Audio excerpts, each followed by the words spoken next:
Hello everyone, in this video I will show you how to fix test NFC and SIM card issue on Samsung Galaxy A57.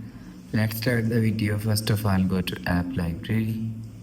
Here click on settings app. Now in setting, scroll down and click on device care.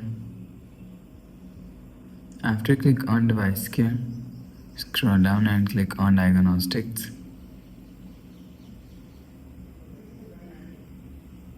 After click on diagnostics, click on phone diagnostics and you will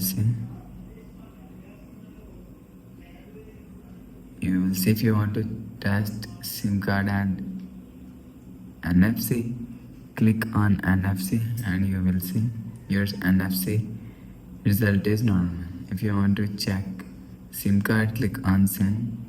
You will see your SIM card is normal.